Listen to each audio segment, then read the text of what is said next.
शरीर प्रभु से अधिक प्रिय, शरीर रिश्ते नाते संबंधी प्रभु से अधिक प्रिय, कैसे हमारा भगवत मार्ग पुष्ट हो? जब कहीं किंचन मात्र भी प्रभु से बढ़कर कोई प्यारा ना लगे, तब परमार्थ पथ का हमें ज्ञान होता है। सबकी ममता ताग बटोरी, मम पद मन ही बांध बर डोरी।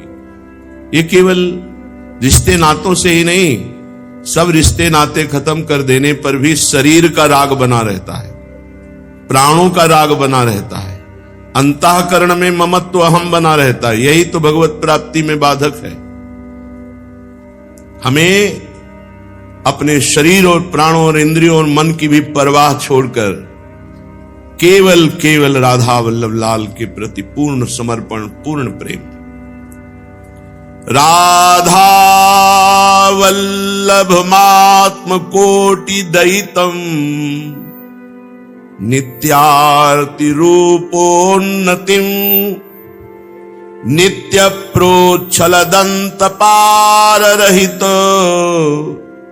श्यामांग कांत्यम बुधिम नित्यानंद रसोन्मदैक विकृतिम नित्यैक कैशोरकम श्री वृंदावन नित्य केतनमहम नित्यात्म भावैर भजे। राधा वल्लभ लाल मेरे करोड़ों प्राणों से भी अधिक मेरे प्रिय है, मेरे प्रीतम है। नित्य रूपोन्नतिम, नित्य इनका रूप उन्नति को प्राप्त हो रहा है। नवम नवम रूप है, रूप बेली प्यारी बनी सुप्रीतम प्रेम तमाल दो मन मिलिए कह भय श्री राधा वल्लभ लाल। प्रिया प्रीतम का मिलित रूप श्री राधा वल्लभ लाल। ये करोड़ों प्राणों से भी अधिक प्रिय कैसे लगेंगे? क्या उपाय है? तो हरिवंश महाप्रभु उपाय बता रहे। सब सोहित निष्काम मति श्री वृंदावन विश्राम श्री राधा वल्लभ लाल को हृदय ध्यान मुख नाम, हृदय ध्यान मुख नाम। करोड़ों प्राणों से भी अधिक प्यारे श्री राधा वल्लभ लाल लगे, इसके लिए हमारी मति निष्काम चाहिए। अभी मति हमारी बहुत कामनाओं में फंसी हुई है। प्राण पोषण, इंद्रिय पोषण, मनमानी, ये बहुत कूड़ा करकट है। सकामता बहुत गंदगी है। इस सकामता का त्याग किए बिना प्रेम शब्द से परिचय नहीं हो सकता। इसीलिए निष्काम मति चाहिए। सबसे प्रीति करो, सबको सुख पहुंचाने की भावना रखो, पर मति स्वयं किसी से कुछ भी सुख प्राप्त करने की ना हो। और परम पावन श्री वृंदावन धाम ये राधा वल्लभ लाल का स्वयं घर है। श्री वृंदावन नित्य कीर्तन महम। ये वृंदावन नित्य किशोरी, नित्य किशोर का ये नित्य धाम है, ये घर है निकेतन। तो वृंदावन विश्राम, हमारी विश्राम स्थली वृंदावन है। हमारी आराधना, हमारी साधना, हमारी उपासना वृंदावन की है। अब निज धर्म आपनो कहत तहां नित्य वृंदावन रहत बहत प्रेम सागर जहां। ये प्रेम समुद्र वृंदावन धाम, प्रिया प्रीतम का निज महल, ये हमारी उपासना का केंद्र है। यही हमें परम विश्राम मिलना है। शरीर छूटने के बाद हमें दिव्य वृंदावन में जाना है। अभी वृंदावन आ गए पर अभी वृंदावन पहुंचे नहीं। जहां प्यारे जो नित्य विहार कर रहे हैं, अभी उस वृंदावन में प्रवेश नहीं हुआ। यही वृंदावन है पर प्रवेश नहीं हुआ। जैसे सदगुरुदेव भगवान नित्य सहचरी बपू हैं, पर हम उनको देख नहीं पा रहे। समीप होने पर भी अभी गुरुदेव में हमारा प्रवेश नहीं हुआ। ऐसे ही समीप वृंदावन वास करते हुए भी वृंदावन में प्रवेश नहीं हुआ, जहां रूप बेल प्यारी बनी सुप्रीतम प्रेम तमाल। ये हमारी विश्राम स्थली है, श्री राधा जुग चरण निवास। प्यारी जू के जुगल चरणारविंद में ही हमारी निवास स्थिति है। श्रीपाद प्रबोधानंद जी महाराज करोड़ों प्राण न्यौछावर है राधा वल्लभ लाल के प्रति। ये दैतम मेरे प्राण प्यारे प्रीतम है। तो जब तक हमारी निष्काम मति नहीं होगी, सबके प्रति सुख देने का भाव नहीं होगा, और वृंदावन के प्रति विशेष महत्व, विशेष आसक्ति, वृंदावन हमारा प्राण बन जाए, जीवन बन जाए, सर्वस्व बन जाए, और रात दिन राधा वल्लभ लाल का नाम मुख में हृदय में ध्यान, अब ये कोटि प्राणों से भी अधिक प्यारे लगने लगेंगे। तो राधा वल्लभ लाल का निरंतर नाम जप करें और उनका ध्यान करें और सबसे निष्काम प्रीति करें, ऐसा कैसे हो सकता है?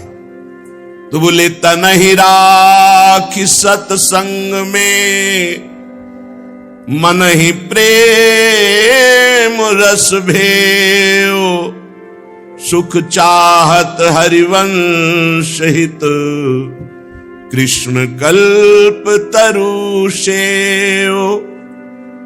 देखो, प्राय ऐसा कहा जाता है कि तन को संसार में रखो, मन को प्रभु में, लेकिन हरिवंश महाप्रभु कह रहे नहीं, तन को सत्संग में रखो तो मन प्रेम रस में डूब जाएगा। तन ही राख सत्संग में। तन का सत्संग क्या होता है? सत्संग तो श्रवणेंद्रिय से सुनते हो, मन मनन करता है, लेकिन तन का सत्संग क्या होता है? तन के द्वारा हमारा कोई भी पापाचरण नहीं होना चाहिए, कुसंग नहीं होना चाहिए शरीर का। खास बात महापुरुषों की आंतरिक शब्द का भावार्थ समझना है। तनहि राख सत्संग में तो आपको शब्दार्थ लगेगा कि शरीर से जाके सत्संग में बैठ गए तो महाप्रभु की आज्ञा का पालन होगा, तनहि राख सत्संग में। ऐसा नहीं, आंतरिक भाव है कि 24 घंटे, पूरे महीने, पूरे साल, पूरे जीवन शरीर से कुसंग ना होने पावे, असत आचरण शरीर से ना होने पावे। ये खास बात है। तनहि राख सत्संग में, अगर तन को आपने सत्संग में निरंतर रख लिया, अर्थात पापाचरण नहीं होने पाए, धर्म विरुद्ध आचरण नहीं होने पाए, तो मन आपका प्रेम में डूब जाएगा। उसके लिए प्रयास नहीं करना है। तनहि राख सत्संग में तो मन ही प्रेम रस भेव। जब सत आचरण होंगे तो उसके पहले सद विचार होंगे, तो सद विचार और सद आचरण ये मन को सत मार्ग में ले जाएंगे, और सत मार्ग का मनन करने वाला मन प्रेम में डूबने लगता है, पवित्र हो जाता है। निर्विकार मन ही प्रेम में डूबता है। सुख चाहत हरिवंश हित, कृष्ण कल्पतरु शिव। कृष्ण की कल्पतरु कौन है? श्री श्यामाजू, जो कृष्ण की भी कामनाओं की पूर्ति करने वाली है, वो लाडली जो है। कृष्ण कल्पतरु सेव। श्री राधा चरणारविंद की प्रधानता रखकर युगल सेवा में तत्पर रहो तो तुम परम सुख को प्राप्त हो जाओगे। तुम्हारे नेत्रों के सामने झलकने लगेगा, निकसी कुंज ठाढ़े भय, भुजा परस्पर अंश, श्री राधा वल्लभ मुख कमल, निरखि नयन हरिवंश। यदि सबसे निष्काम भावना है, सबको सुख पहुंचाने का भाव है, वृंदावन प्राण जीवन सर्वस्व हो गया है, मुख में राधा वल्लभ का नाम, हृदय में ध्यान है, शरीर से सद आचरण है, तो मन प्रेम रस में, और प्रेम रस का मूल राधा चरणारविंद, राधा चरणारविंद की सेवा है, तो ये झलकने लगेगा। निकसी कुंज ठाढ़े भये, भुजा परस्पर अंश। आपको दिखाई देगा कुंज द्वार पर पधार रहे हैं श्री प्यारी जू, प्यारे जू। गौर श्याम अभिराम रंग भरे, लटक लटक पग धरत अवनि पर। निकस कुंज ठाढ़े भये, भुजा परस्परंस, श्री राधा वल्लभ मुख कमल, निरख नयन हरिवंश। राधा वल्लभ मात्म कोटि दयितम, नित्यार्ति रूपोन्नतिम, नित्य प्रोच्छल दंत पार रहितं, श्यामांग कांत्यम बुधिम। अपार सुख वर्षा करने वाली श्याम कांति श्री लालजू की है, और अपार सुख वर्षा प्रेम रस वर्षा करने वाली प्यारी जू की गौर कांत। ऐसे सांवरे गोरे किशोर किशोरी जब नेत्रों में और प्राणों में बस गए, इससे बड़ा सुख कोई नहीं, मान लो। चित्त वृत्ति को मलिन करके संसार में केवल दुख, अशांति, अपमान, निंदा यही मिलते हैं। एक बार कमर कस के नाम का आश्रय लेकर निरंतर नाम जप करते हुए चढ़ जाओ इस चढ़ाई पर। जहां चढ़ गए तो परमानंद रूपी विश्राम मिल जाएगा, एक अद्भुत आनंद। विश्वास कीजिए, विश्वास से ही भक्ति का प्रादुर्भाव होता है। हित ध्रुव जो विश्वास है तमहि सुधरे बात, ना तरु माया पंथ में फिरे जो टक्कर खात। विश्वास करो, नाम में अपार सामर्थ है, बस नाम को पकड़ लो, ये सब सुधार हो जाएगा। पर नाम जप नहीं करते, निरंतर नाम को नहीं पकड़ रहे अंतर से, इसीलिए हमारी दुर्दशा है। अगर हम निरंतर नाम जप करें सब बात बन जाए। बहुत अच्छे अच्छे साधकों को देखा है, जहां नाम में प्रमाद किया तो गिरते देर नहीं लगती, और बहुत गिरे हुए को देखा है जब नाम का आश्रय ले लिया तो बड़ी ऊंचाई पर चढ़ गए। श्री गोस्वामी तुलसीदास जी महाराज, शोधों को जो नाम लाजते, नहीं राख्यो रघुबीर, करुणानीक बिनु कारण ही हरि, हरि सकल भव पीर। शोधों को जो नाम लाजते, नहीं राख्यो रघुबीर। कैसा भी पापी क्यों हो, गोस्वामी जी के, ऐसा कौन पापी है, ऐसा कौन नीच है जिसने नाम को पकड़ा हो और भगवान ने उसको न पकड़ लिया हो। खास बात, ये सब शास्त्रों की सार बात है। हमसे अगर पूछा जाए एक शब्द में कि जीव का परम कल्याण कहां और कैसे, बस एक शब्द निकलेगा, राधा। बस पकड़ लो, जितनी ऊंचाई है सब आपको प्राप्त हो जाएगी। शोधों को जो नाम लाजते, नहीं राख्यो रघुबीर। करुणा में बिना हेतु के कृपा करने वाले, ये सब लोग सुनते हैं, कहते हैं, पर विश्वास नहीं करते। प्रभु को क्या कहा गया है?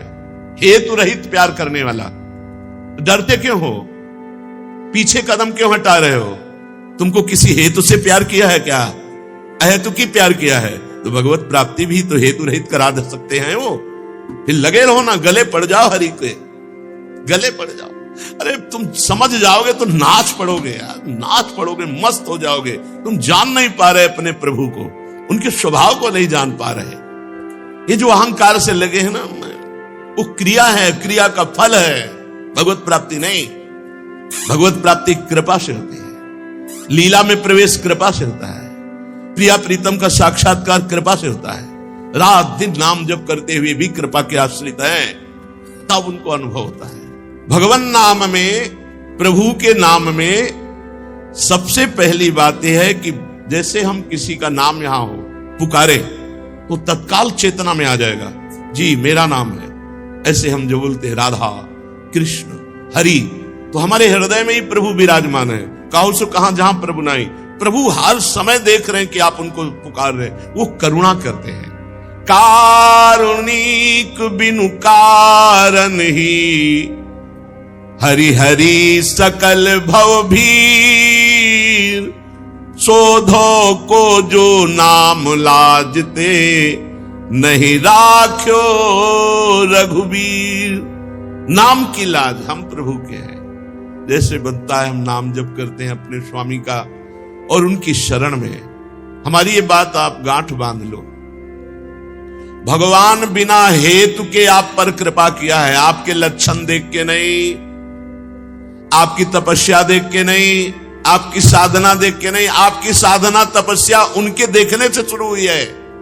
वो अहेतुकी कृपालु हैं, तो अहेतुकी कृपा से ही भगवत प्राप्ति हो जाएगी। इस बात पर आप विश्वास करो। बस केवल उनके गले पड़ जाओ। गले पड़ जाने का मतलब है मन वचन कर्म से मैं जैसा भी हूं आपका हूं।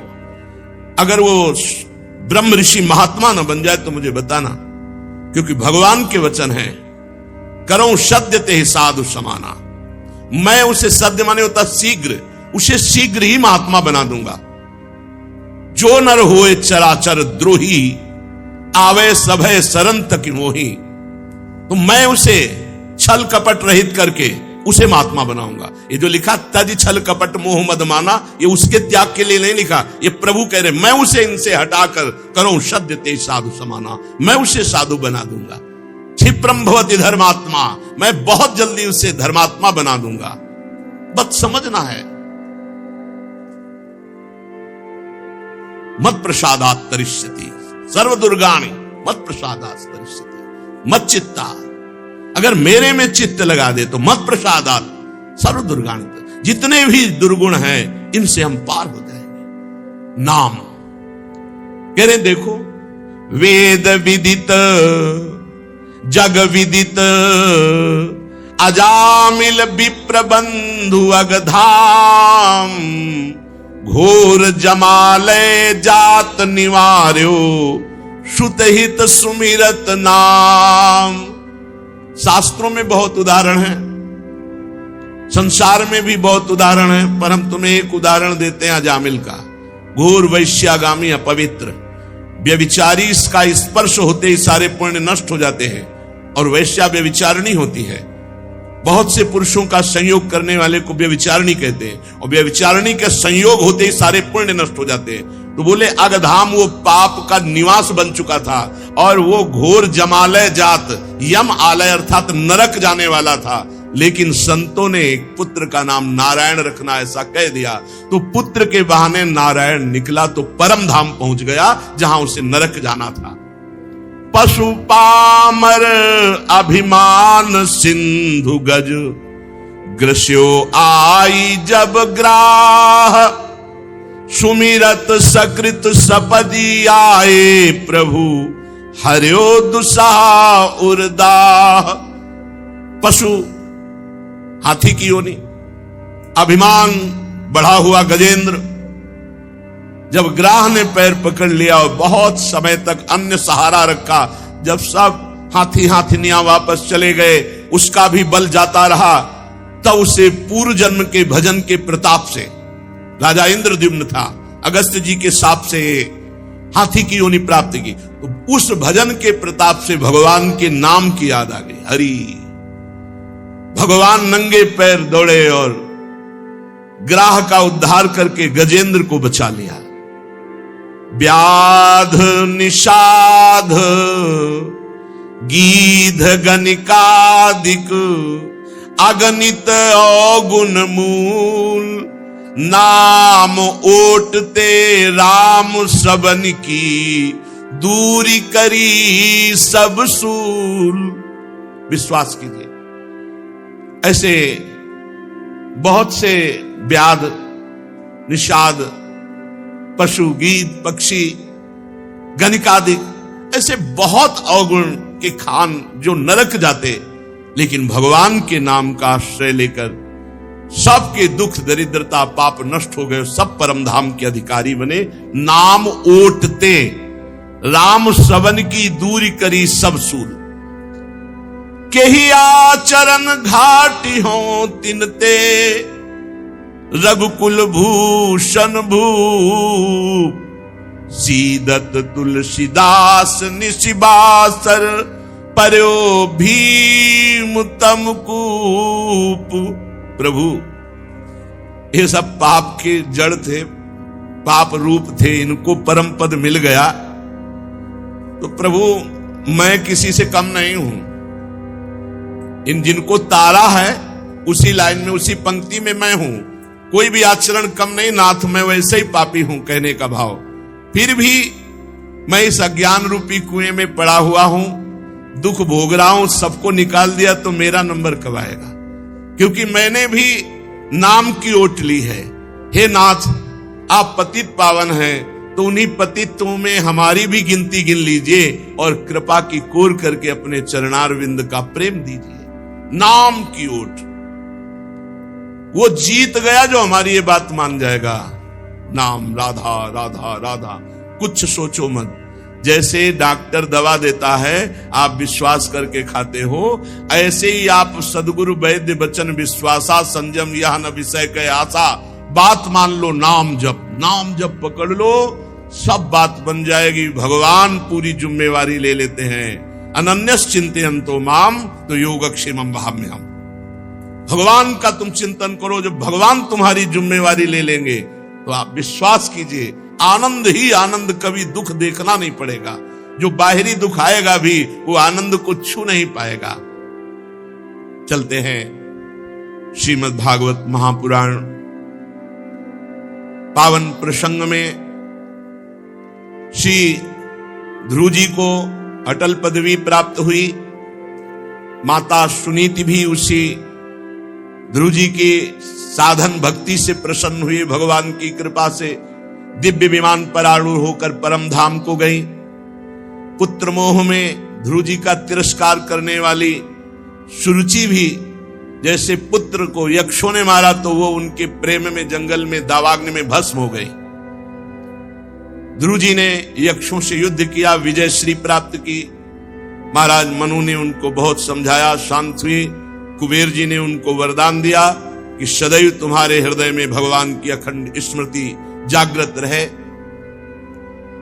परम पद प्राप्त ध्रुव जी के वंश में भी एक महान दुष्ट का जन्म होता है।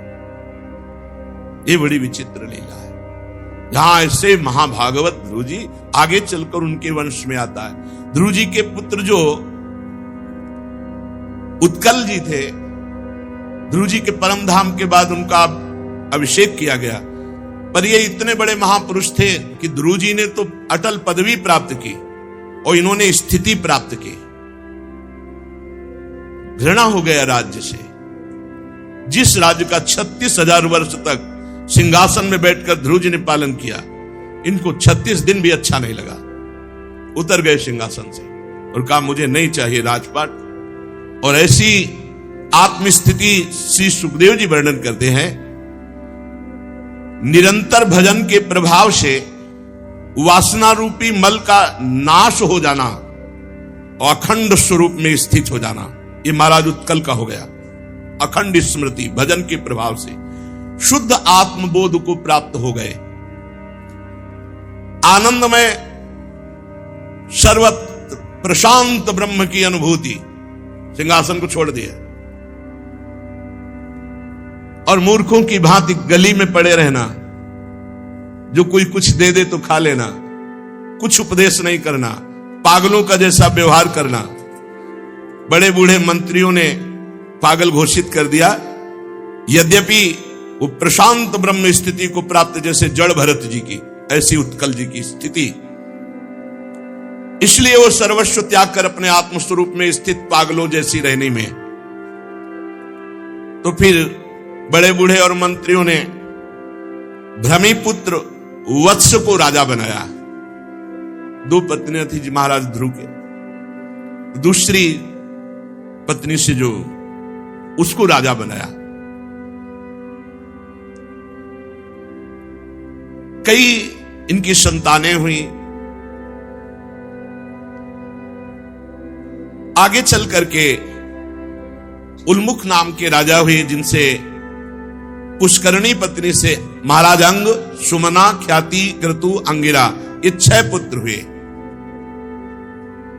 अंग जी की पत्नी का नाम सुनीता था। ये अधर्म पक्ष से आई हुई थी। इसी से क्रूर कर्मा महान अपराधी दुष्ट स्वभाव वेन का जन्म हुआ। पिता ध्रुजी के वंश के और माता अधर्म के पक्ष की, तो पुत्र अधार्मिक हुआ, बड़ा ही दुष्ट, भगवान की निंदा करने वाला, धर्म विरुद्ध आचरण करने वाला। महाराज बड़े धर्मात्मा थे अंग जी।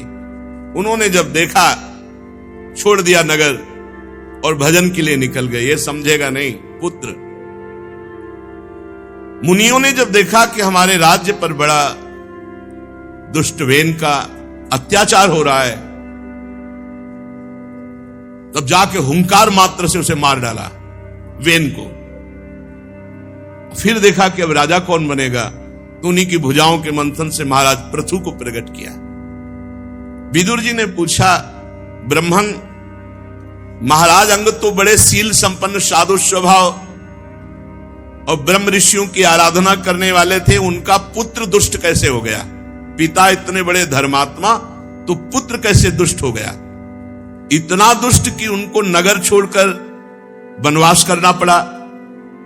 और राजदंडधारी वेन का क्या अपराध कि परम दयालु मुनीश्वरों को क्रोध आया और उन्होंने मार डाला। इसलिए हम ये चरित्र विस्तार से सुनना चाहते हैं। मैत्रेय जी ने कहा, विदुर जी, एक बार राजर्षि अंग अश्वमेध यज्ञ का अनुष्ठान किया, लेकिन जो ही आहुति दी तो कोई देवता नहीं आया। ऋतुजों ने विस्मित होकर कहा कि राजन, हम जो आहुतियां दे रहे हैं वो बड़ी शुद्ध हैं, कोई अपवित्र नहीं, और जो हम मंत्र बोल रहे हैं वो बड़े सामर्थ्यशाली हैं।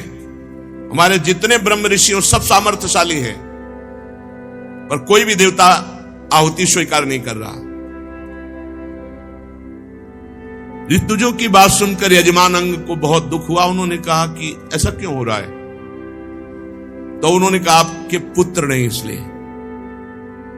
देखो, जिनके पुत्र नहीं हैं, भगवान के भजन में चित्त को जोड़ करके जीवन भगवान को अर्पित कर दो, तो सब दुखों से मुक्त होकर भगवत प्राप्ति हो जाएगी। यदि भजन नहीं किया तो फिर बड़े गृहस्थ धर्म में नियम है शास्त्रीय, जिस गृहस्थ में रहते हुए भजन नहीं किया और पुत्र नहीं हुआ और धर्मयुक्त पुत्र नहीं हो, तो उसे पुत्र नाम की नरक की प्राप्ति होती है। भगवान का भजन सब ऋणों से मुक्त कर देता है। यजमान अंग बड़े उदास हो गए कि पुत्र ना होने के कारण यज्ञ भाग देवता नहीं स्वीकार कर रहे, मेरा क्या अपराध? तो उनका इस जन्म का तो अपराध नहीं महाराज, लेकिन पूर्व जन्म का अपराध है, जिसके कारण आपको पुत्र नहीं प्राप्त हुआ।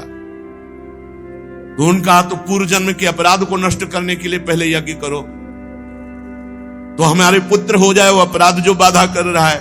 तो उनका हाँ, यदि आप पुत्र की कामना से यज्ञेश्वर भगवान की आराधना करें तो अपराध भी नष्ट हो जाएगा, पुत्र भी प्राप्त हो जाएगा। और जब भगवान का आह्वान करोगे तो देवताओं को अपने आप आ जाना पड़ेगा, इसलिए पहले यज्ञेश्वर भगवान श्री हरि की आराधना करो। राजांग ने जैसा जैसा जजमान को प्रेरित किया गया पुरोहितों द्वारा, वैसा राजांग ने किया। जब यज्ञ पूर्ण होने का समय हुआ तो अग्नि कुंड से सोने का हार पहने हुए एक दिव्य पुरुष प्रकट हुआ, स्वर्ण पात्र में खीर लिए हुए, और उदार बुद्धि राजा अंग ने याजकों की अनुमति से वो खीर अपनी अंजलि में ली और सूंघ कर प्रसन्नता पूर्वक अपनी पत्नी को दी। अब वो पत्नी उस खीर को खाए, पर पत्नी जो थी वो अधर्म के वंश में उत्पन्न हुई, वृत्ति उनकी वही थी। ध्यान देने का विषय है, इसलिए उनका पुत्र अधार्मिक हुआ। अगर माता गर्भवती है और जैसे विचार परायण है वैसे ही पुत्र पर संस्कार पड़ेंगे। बड़ी अच्छी पद्धति से खीर प्रकट हुई यज्ञ से, परम पवित्र महाराज अंग। लेकिन सुनीता जी अधर्म की वंश में उत्पन्न हुई, तो वो जो वृत्ति है उसी का प्रभाव पड़ा कि पुत्र बहुत ही दुष्ट स्वभाव का हुआ। पिता बहुत ही धर्मात्मा और पुत्र बहुत दुष्ट स्वभाव का। नाम रखा गया वेन। अब जब ये बड़ा हुआ तो अपनी अवस्था वाले बालकों को जहां खेलते देखता तो गला घोंट के मार डालता। अब राजा का पुत्र किसी का बस नहीं। थोड़ा और बड़ा हुआ तो वन में जाता, कोई मतलब नहीं, लेकिन सैकड़ों हजारों पशु पक्षी सबको मारता। इतना पाप बढ़ गया कि जिसको देखता उसके ऊपर टूट पड़ता राक्षस की तरह। लोग भागते कि वेन आया, वेन, वेन आया, वेन, ऐसा कह के भागते। बड़ा निर्दयी, पशुओं की भांति गला घोट कर मार देना। कोई भी सामने पड़ जाए थर थर कांपता। वेन की ऐसी दुष्ट प्रकृति देखकर महाराज अंग ने बहुत तरह समझाया, पर जो दुष्ट स्वभाव का होता है वो सुधरता नहीं है। कुआं का जो जल था उसमें ऐसी पौष्टिकता होती थी कि मतलब बहुत सी वस्तुएं जो हमें चाहिए वो कुआं के जल में होती थी। और कहीं धाराजू का जल मिले, गंगा यमुना, ये बहुत ही पौष्टिक ऐसा आता था। फिर हैंडपैप चला, हैंडपैप का भी समय गया। ये हालत हो गई। अभी तो 5000 वर्ष कलयुग के हुए और पाप बढ़ने दीजिए, पानी के लिए त्राहिमाम मच जाएगा। पहले इतने श्रद्धालु होते थे कि बड़े बड़े मटकों में जो है 2500 जगह प्याऊ लगे रहते थे। अब वो भी व्यवस्थाएं सब धीरे धीरे श्रद्धाएं कम हो रही। पानी की तो बड़ी व्यवस्था होती चली जा रही। अभी तो कम से कम सोच स्नान की और सब व्यवस्था के लिए भूमि से आ रहा है। कितना गहराई में, यहाँ यमुना जी है तब इतनी गहराई में, और बाहर तो कितनी गहराई में होगा। धीरे धीरे जल का धराता, पृथ्वी जी सब चीज ले लेंगी। भजन नहीं होगा, धर्म नहीं होगा, पापाचरण खूब बढ़ेगा तो देख लेना औषधि, जल, भोजन सबकी समस्याएं आने लगेंगी। अब ये क्या बिजली स्थायी वस्तु है क्या? पानी से ही तो है ये, पानी से तो है ये। कई ऐसे बड़े बड़े झीलें सूख गई, बड़ी बड़ी झीलें सूख गई, पानी की बड़ी व्यवस्था हो जाएगी। इसलिए नाम जप करो, भजन करो। अभी अगर भजनानंदी संत ना हो तो अभी पता चल जाए जो पापाचरण हो रहा है ना, ये सब हाहाकार मचा दे। संत न होते जगत में तो जल जाता संसार, पक्का समझो। अभी जो नाम जप चल रहा है, कीर्तन चल रहा है, लाखों भगत है, लाखों भक्त है। अभी ऐसा नहीं, लाखों भक्त है, नाम कीर्तन बहुत ईमानदारी से भजन कर रहे हैं। उसी का प्रभाव है कि आनंद में जीवन, नहीं तो ये पृथ्वी जी सब चीज अपहरण कर लेंगी। फिर महाराज पृथु जी ने 100 अश्वमेध यज्ञ की दीक्षा ली, और 100 अश्वमेध यज्ञ करने वाला इंद्र पद का अधिकारी हो जाता है। इंद्र को बड़ी चिंता हुई कि इंद्रासन गया। 100 अश्वमेध यज्ञ का संकल्प लिया महाराज पृथु ने। अब तो यज्ञ महोत्सव को देवराज इंद्र सहन नहीं कर पाया। अगर 100 पूरा हो गया तो इंद्र पद गया, और ये पता नहीं है कि भगवान है। अभी प्रार्थना की थी तो तुम्हारे इंद्र पद को कह लेंगे, वो तो खुद है सर्वलोक महेश्वर। महाराज पृथु यज्ञ में सबके अंतरात्मा सर्वलोक पूज्येश्वर जगदीश्वर भगवान श्री हरि का साक्षात प्रादुर्भाव किया। मंत्रों में बड़ी सामर्थ्य है। ये जैसे निकुंज के मंत्र मिले हैं ना, ये सब प्रियालाल को साक्षात प्रकट करने वाले हैं, पर धरे हैं जब तो नहीं रहे ना, तो किस काम में आवे।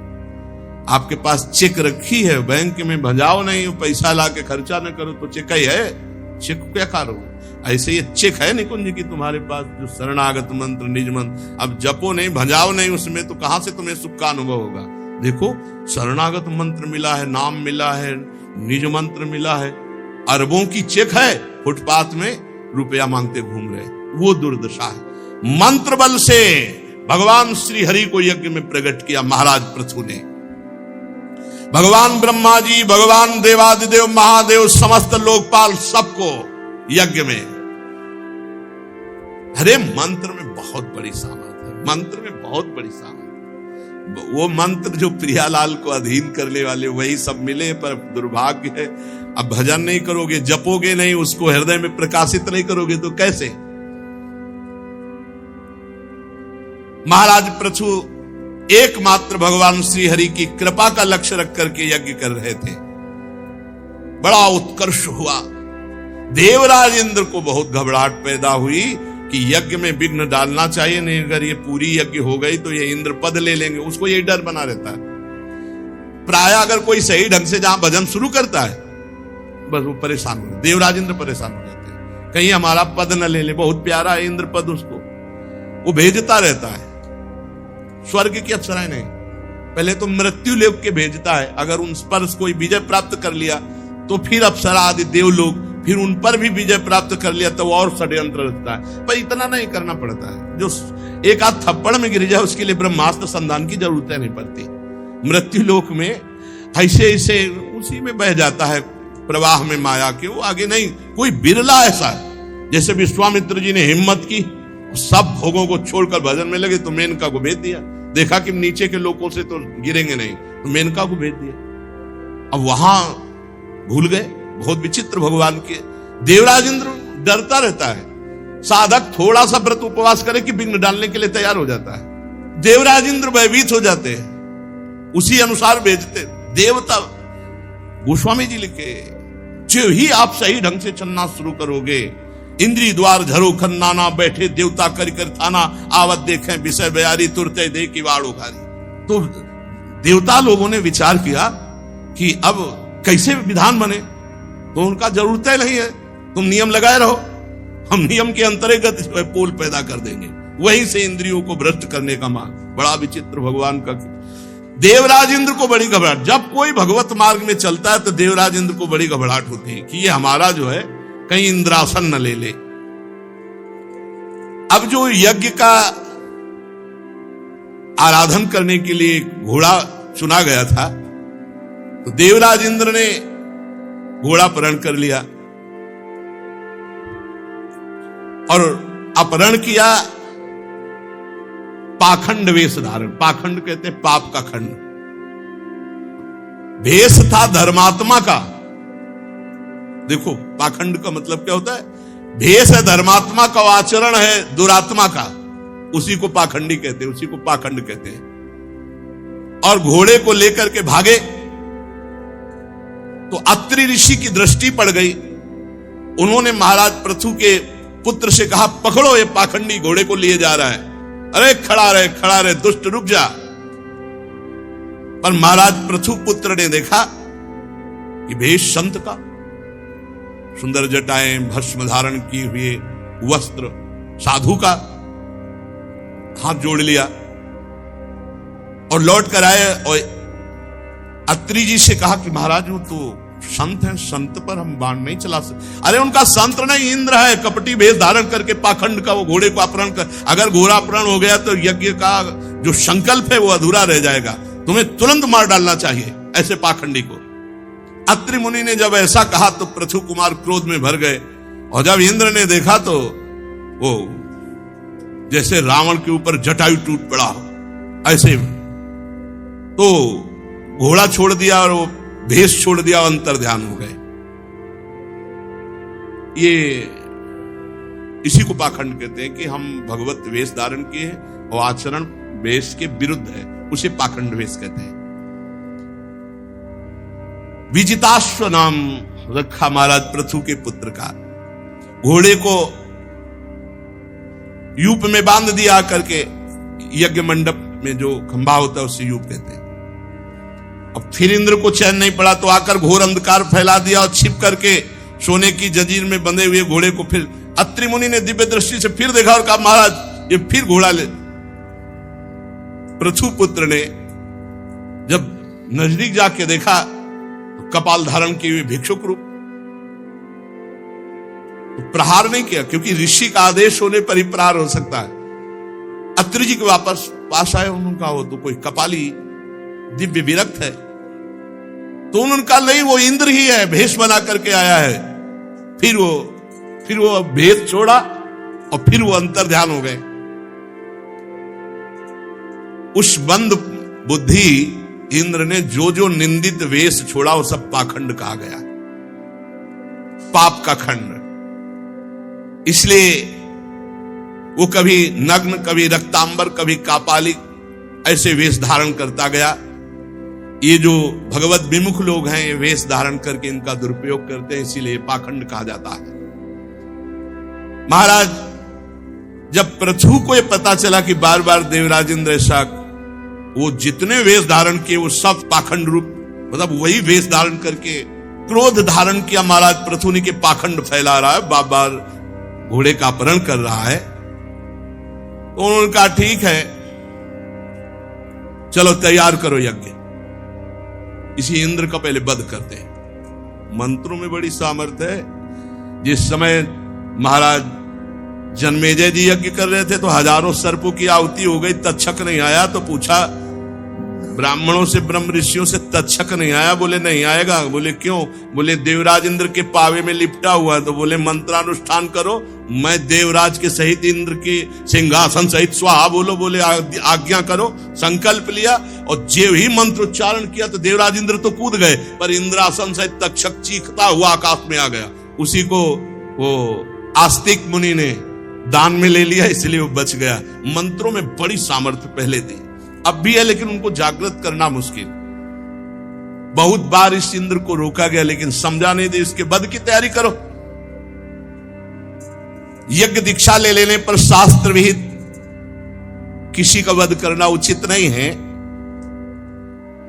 इस यज्ञ कार्य में विघ्न डालने वाला आपका शत्रु इंद्र तो आपको इस सुयस से ही मारा गया, निस्तेज है। महाराज आप आदेश करोगे तो फिर हम हवन में स्वाहा बोलते ही देवराज इंद्र को भस्म कर देंगे। यह कितनी मंत्रों में त्रिभुवनपति देवराज इंद्र को, जबकि अग्नि उनके नीचे है, उनका आदेश पालन करते हैं, पर कह रहे हैं हम अमोघ मंत्र के द्वारा यही बुलाकर उनको देवराज इंद्र को भस्म कर देंगे स्वाहा। तो जैसे आहुति नहीं होती ऐसे भस्म हो जाएंगे देवराज। महाराज पृथु ने कहा करो आवाहन, करो स्वाहा, बहुत उपद्रव कर रहा है देवराज इंद्र। जे भी मंत्र पढ़ना शुरू किया तो ब्रह्मा जी आ गए। भाई ऐसा लगा देवराज इंद्र को स्वाहा बोल दोगे? ऐसा नहीं, आज तक ऐसा किसी यज्ञ के लिए नहीं किया, ऐसा ना करो। ब्रह्मा जी ने वो संकल्प, तुम्हें इंद्र का वध नहीं करना, ये इंद्र यज्ञ के प्रधान देवता है, आप देवता ही को भस्म कर दोगे। आप यज्ञ में इंद्र को जो मारना चाहते हैं वो मत मारे। ब्रह्मा जी ने, कितनी सामर्थ्य मंत्रों। इंद्र क्या भगवान अधीन हो जाते हैं, भगवान पीछे पीछे डोलते हैं। अब मंत्र मिल गया तभी तो कहा जाता है गुरु ने जो दे दिया उससे बढ़कर हमारे पर कुछ गुरु को देने के लिए नहीं, क्योंकि गुरु ने इष्ट को अधीन करने वाला मंत्र दे दिया। अब भजन ही नहीं है तो क्या होगा बताओ? भजन नहीं तो क्या, जब जप नहीं तो क्या होगा? महाराज इंद्र ने बड़ा पाखंड पैदा कर दिया। ये जो वेश बनाए हैं, ये पाखंडी लोग इस वेश का आश्रय लेकर बड़ा पापाचरण करेंगे। अब इंद्र का भय भी जाता रहे और आप भी प्रसन्न रहे। महाराज पृथु, आप 100वीं यज्ञ पूर्ण मत करें, 99 रहने दें। आपको कोई इंद्र पद तो चाहिए नहीं, आप तो मोक्ष धर्म को जानने वाले हैं, इसलिए यज्ञों के अनुष्ठान की आपको आवश्यकता नहीं, आप रोक दीजिए। आपका मंगल हो और इंद्र भी जीवित रहे, बचा रहे। गजब है, भगवान के मंत्रों में कितनी सामर्थ्य है कि इंद्र को भी स्वाहा बोलने की तैयारी हो गई थी, स्वाहा हो जाता देवराज इंद्र। भगवान ब्रह्मा जी ने समझाया ये यज्ञ रहने दो, 100वीं यज्ञ पूर्ति मत करो, 99 रहने दो, यज्ञ बंद कर दो। अब संसार में बहुत से लोग इंद्र के द्वारा धरे हुए पाप के खंड पाखंड को खींचते हुए अपने ऊपर धारण करेंगे और भगवान से विमुख आचरण चलाएंगे। इसलिए बड़ा विचित्र है, नहीं समझ में आता कि क्या पाखंड है और क्या सत्य मार्ग है। बिना भगवत प्रेमी महात्माओं के, ब्रह्मबोध महात्माओं के समझे में नहीं आता। ये इंद्र के द्वारा रचे हुए जो पाखंड पथ हैं, ये अधर्म से युक्त हैं, इनको कभी धारण नहीं करना चाहिए। लोक गुरु भगवान ब्रह्मा जी ने महाराज पृथु को ऐसा समझाया। फिर देवराज इंद्र को बुलाया और कहा मित्रता करो पृथु जी से। पृथु जी से उन्होंने आकर के क्षमा मांगी, मित्रता की। समझो देवराज इंद्र आके क्षमा, भगवत आराधना में बड़ा बल है। ऐसा ना समझो कि तुम सबको, किसी को भी साधन में लगोगे, देवता कहीं बाहर नहीं, यहीं बैठे हुए सब देवता। अगर नाम जप है, भगवान के आश्रित हो तो कोई नहीं बिगाड़ सकता, नहीं तो बहुत है नौटंकी नाटक माया के हैं, ऐसी जगह फंसा देते, निकलना मुश्किल है। हर समय नाम पहारू दिवस निशि, हमारी प्रार्थना मान लो, हमारा सत्संग का प्रारंभ मध्य अंत, हर प्रश्न का उत्तर प्रारंभ मध्य अंत नाम है। कलयुग केवल नाम आधारा। नाम जप करोगे कोई भी आपको परास्त नहीं कर सकता, नाम जप नहीं करोगे तो बड़े बड़ों की सत प्राप्ति में वो विघ्न डालने वाले दैवी शक्तियां देवता हैं। ये बहुत विचित्र है, बहुत विचित्र, बहुत सावधानी से चलो, बड़ा आकर्षण है। आपको लगेगा सुखी हो जाएंगे, महादुखी हो जाओगे। विषय चुगा जिन चुगय मन, इस पर ध्यान दीजिए, इसको लिख लीजिए, इसको याद कर लीजिए। विषय चुगा जिन चुगय मन, चुगत कछुक सुख होए, फिर फांसी ऐसी परे ते सम दुख। भगवत विमुख हो जाओगे, भगवान का मार्ग ढक जाएगा, फिर क्या जीवन का लाभ। ब्रह्मा जी ने देवराज इंद्र और महाराज पृथु से संधि करा ली। महाराज ने सबको खूब दान मान से संतुष्ट किया। जब ब्रह्मा जी की बात मान गए कि अब हम 99 यज्ञ ही रहने देंगे, समा पूरा नहीं करेंगे, उसी समय भगवान प्रकट हो गए और भगवान ने कहा कि तुमने ब्रह्मा जी की बात मान ली, 100 यज्ञ से जो होना था वो हो गया, तुमने क्षमा कर दिया देवराज इंद्र को। जो किसी से द्रोह नहीं करता, सब में सद्बुद्धि सद्भावना करता है, मैं स्वयं बिना बुलाए प्रसन्न होकर प्रकट हो जाता हूं। सबसे बड़ी आराधना है किसी को भी मन वचन से दुख न पहुंचावे, किसी के साथ छल कपट न करे, भगवान का नाम जप करे, भगवान बिना बुलाए आ जाएंगे। भगवान कह रहे हैं माया मोहित जो जीव हैं वो नहीं समझते।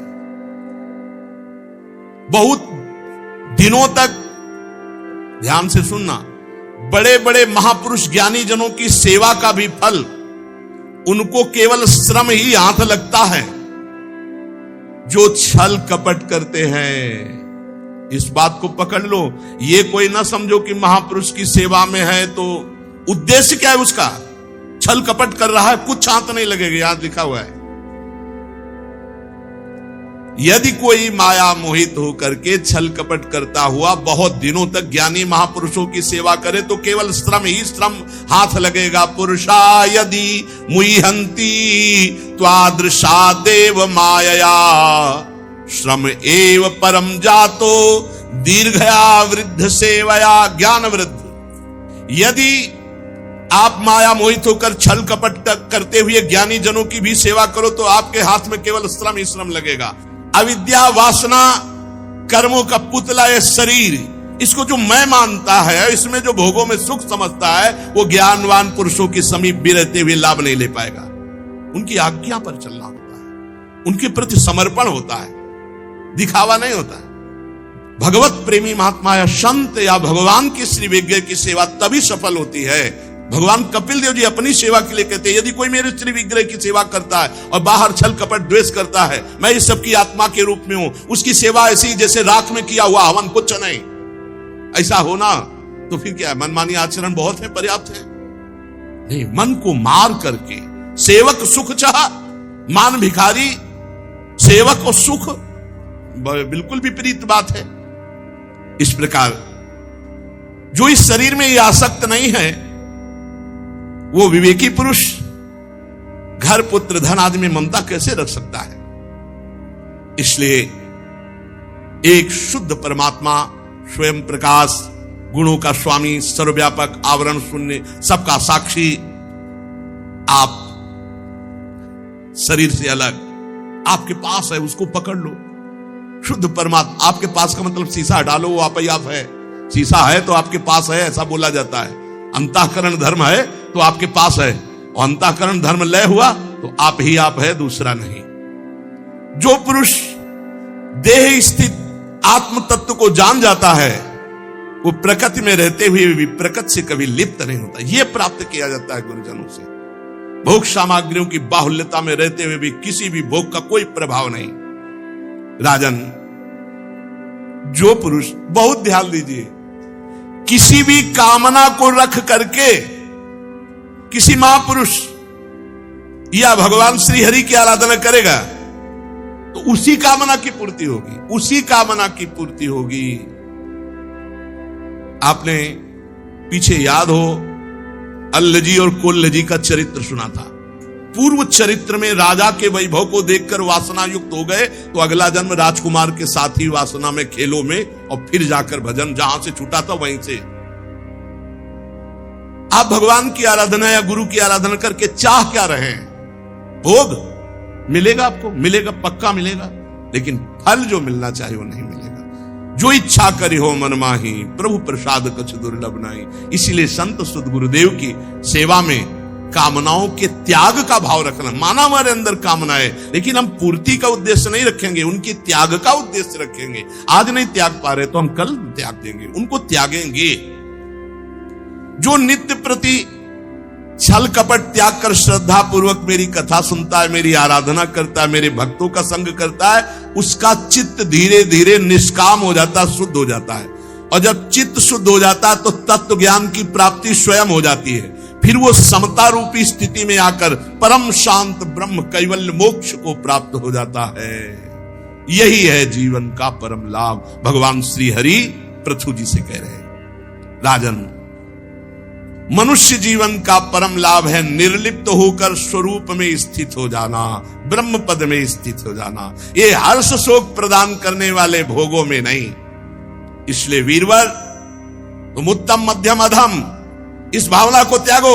सब में एक समान भगवान विराजमान है, और ऐसा सोचकर इंद्रियों को जीतो और निरंतर मेरी सानिध्य स्थिति का अनुभव करते हुए संपूर्ण लोक का शासन करो। तुम राजा हो, ये तुम्हारा राज्य पालन रूपी कर्तव्य मेरी पूजा होगा।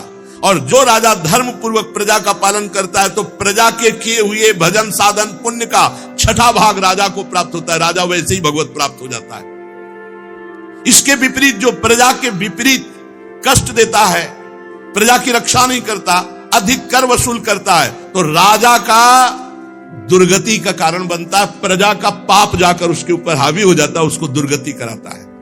इसलिए तुम श्रेष्ठ ऋषियों की सम्मति लो।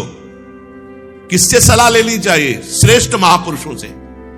और धर्म का पालन करते हुए कहीं भी आसक्त ना हो, न्यायपूर्वक प्रजा का पालन करो। देखो, इसका फल होगा कि एक दिन तुम्हारे यहां कोई महापुरुष आएंगे जिनका नाम सनक सनंदन सनातन सनत कुमार है। और जब तुम उनके दर्शन करोगे, भगवान कह रहे हैं, और जब उनसे सत्संग करोगे,